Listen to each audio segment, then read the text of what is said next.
कभी सोचा है जो लोग दिन रात मार्केट की दुनिया में जीते हैं वो अपना पैसा कहाँ लगाते होंगे?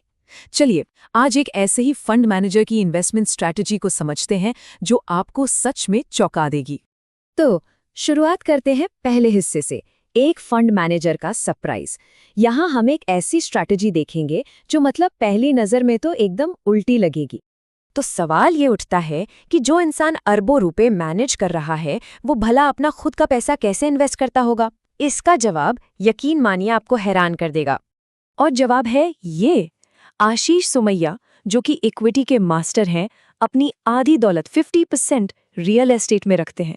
सोचिए, ये तो कुछ ऐसा हो गया जैसे कोई टॉप शेफ कहे कि उसे घर का खाना पसंद ही नहीं है ना अजीब बात? तो सवाल ये है कि आखिर ऐसा क्यों? इस सवाल का जवाब हमें इन्वेस्टमेंट के सबसे ज़रूरी पहलू की तरफ ले जाता है, और वो है पैसे की साइकोलॉजी। चलिए अब जरा ये समझते हैं कि उनके इस फैसले के पीछे का क्यों क्या है। और यही इस पूरे विश्लेषण का सार है। मार्केट में पैसा बनाना मैथ से ज्यादा साइकोलॉजी का खेल है। देखिए, ये इस बात पर डिपेंड नहीं करता कि कितने मुश्किल फॉर्मूले पता हैं, बल्कि इस बात पर कि अपनी भावनाओं पर, अपने इमोशंस पर कितना कंट्रोल रख सकते हैं। और सुनिए, ये सिर्फ कोई हवाई बात नहीं है। पिछले 20 सालों में इकोनॉमिक्स का नोबेल प्राइज 2 बार साइकोलॉजिस्ट्स को मिला है। इससे साफ पता चलता है कि पैसा और दिमाग आपस में कितने गहरे जुड़े हुए हैं। यहाँ एक बहुत ही आम साइकोलॉजिकल ट्रैप दिखाया गया है। देखिए, जो सैलरीड प्रोफेशनल्स होते हैं जिनकी इनकम स्टेबल होती है, वो अक्सर सेफ इन्वेस्टमेंट के पीछे भागते हैं, जबकि उन्हें तो ग्रोथ के लिए इक्विटी में जाना चाहिए। और दूसरी तरफ जो एंटरप्रेन्योर हैं, जिनकी जिंदगी पहले से ही रिस्क से भरी है, वो अक्सर और भी ज्यादा रिस्की इन्वेस्टमेंट करते हैं, जबकि उन्हें तो अपनी वेल्थ को सेफ रखने पर फोकस करना चाहिए। अच्छा, इस साइकोलॉजी को और भी आसानी से समझने के लिए चलिए 2 बहुत ही पावरफुल एनालॉजीज का इस्तेमाल करते हैं।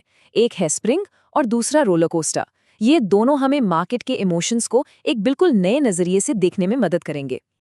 मार्केट बिल्कुल एक रोलर कोस्टर जैसा ही तो है। जब ये ऊपर जाता है तो हम सब कितने एक्साइटेड और अजय फील करते हैं, लगता है कि कुछ गलत हो ही नहीं सकता। लेकिन जैसे ही ये नीचे आने लगता है, डर और घबराहट हम पर हावी हो जाती है और हम अक्सर सबसे गलत टाइम पर बाहर निकल जाते हैं। और अब आते हैं दूसरी एनालॉजी पर, स्प्रिंग। ये हमें सिखाती है कि मार्केट की गिरावट को एक प्रॉब्लम नहीं बल्कि एक मौके की तरह कैसे देखा जाए। जैसा कि कहते हैं ना, एक स्प्रिंग की असली कीमत तब पता चलती है जब उसे दबाया जाता है, क्योंकि वो अपने अंदर एनर्जी स्टोर कर लेता है। तो देखिए, मार्केट में गिरावट को देखने के 2 तरीके हैं। पहला है मैथ्स का नजरिया, जो कहता है कि भाई 50% गिरने के बाद रिकवर करने के लिए 100% का गेन चाहिए, जो कि लगभग इम्पॉसिबल लगता है। लेकिन दूसरा है साइकोलॉजी का नजरिया। ये गिरावट को एक दबे हुए स्प्रिंग की तरह देखता है, जिसमें वापस उछलने की जबरदस्त एनर्जी भर चुकी है। बस नजरिया बदलते ही डर एक मौके में बदल जाता है। तो ठीक है, अब जब हम साइकोलॉजी को समझ गए हैं तो सवाल ये है कि इसे अपनी स्ट्रैटेजी में लागू कैसे करें, और इसका जवाब है लंबा खेल खेलकर, प्लेइंग द लॉन्ग गेम। इसके लिए एक बहुत ज़रूरी टूल है बेस रेट के कॉन्सेप्ट को समझना। अब सीधे साधे शब्दों में कहें तो ये किसी भी मार्केट की लॉन्ग टर्म एवरेज परफॉर्मेंस होती है।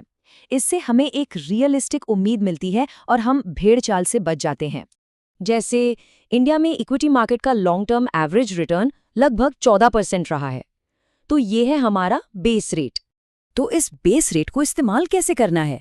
बहुत सिंपल है। जब आप देखें कि मार्केट लगातार 14% से कई ज्यादा रिटर्न दे रहा है, तो ये एक सिग्नल हो सकता है कि मार्केट में जरूरत से ज्यादा तेजी है, एक उन्माद है और अब सावधान हो जाने का वक्त है। और यहीं पर सबसे जरूरी लर्निंग है।